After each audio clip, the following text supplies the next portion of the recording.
music around you. My child, like the fun art of love. મારા આ ગીતનું સંગીત તારી આસપાસ એવી રીતે વીંટાશે મારા વાલા બાળક જાણે કે હેત ભર્યા માયાળુ હાથ. This song of mine will touch your forehead like a kiss of blessing. When you are alone, it will sit by your side and whisper in your ear. મારું આ ગીત આશીર્વાદનો એક ચુંબનની જેમ તારા કપાળને સ્પર્શ કરશે જ્યારે તું એકલો હોય છે તારી બાજુમાં બેસીને તારા કાનમાં ગણગણ કરશે. જેનો લાભ ઝારખંડ પશ્ચિમ બંગાળને થશે. હીરાકુંડ જે મહાનદી ઉપર બાંધવામાં આવે છે તેનો લાભ ઓડિશા રાજ્યને થશે. ચંબલ ખીણ જે ચંબલ નદી પર બાંધવામાં આવેલ યોજના છે. મધ્યપ્રદેશ અને રાજસ્થાનને તેનો લાભ નાગાર્જુન સાગર. કૃષ્ણ આંધ્રપ્રદેશ અને તેલંગાણા રાજ્યને તેનો લાભ છે. કૃષ્ણરાજ સાગર તે કાવેરી નદી પર બાંધવામાં આવેલ યોજના છે. તેનો લાભ કર્ણાટક અને તમિલનાડુને થશે. તુંગભદ્રા નદી પર બાંધવામાં આવેલ છે. કર્ણાટક આંધ્રપ્રદેશ રાજ્યને તેનો લાભ થશે. નર્મદા ખીણ સક્રિય શ્રેણીમાં મધ્યમમાં છે. મધ્યમ સક્રિય ધાતુમાં Fe એટલે કે લોખંડ, ઝિંક અને લેડ વગેરેનો સમાવેશ થાય છે.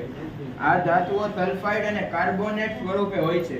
એટલે કે આપણને બધાને ખબર જ છે કે એ પેલા ઓલા ખનિજ સ્વરૂપે નીકળે છે ઓલા જમીનના પોપડામાંથી. તો તે કાર્બોનેટ અને સલ્ફાઇડ સ્વરૂપમાં હોય છે. તો તેને પહેલા તો સલ્ફાઇડ યુક્ત કાચી ધાતુનું ગુંજન અને કાર્બોનેટ યુક્ત કાચી ધાતુનું કેલ્સિનેશન કરવામાં આવે છે. એટલે કે જો એ કાચી ધાતુ સલ્ફાઇડ યુક્ત હોય તો તેને ગુંજન કરવામાં આવે છે. અને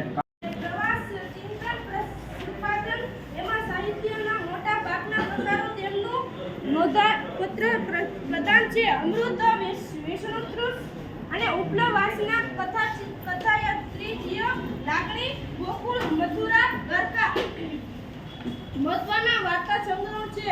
અશોક સ્વર, ઝુલતા મીરાના સિકંદરની શાની નાટિકા અને કિમલાઈટ ત્રીજી પુરુષ એકાકીના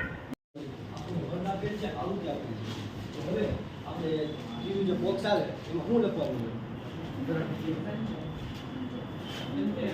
મધ્યક મધ્યક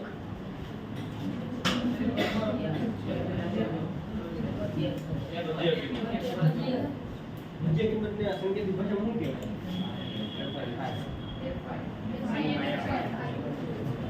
તો કઈ બોલો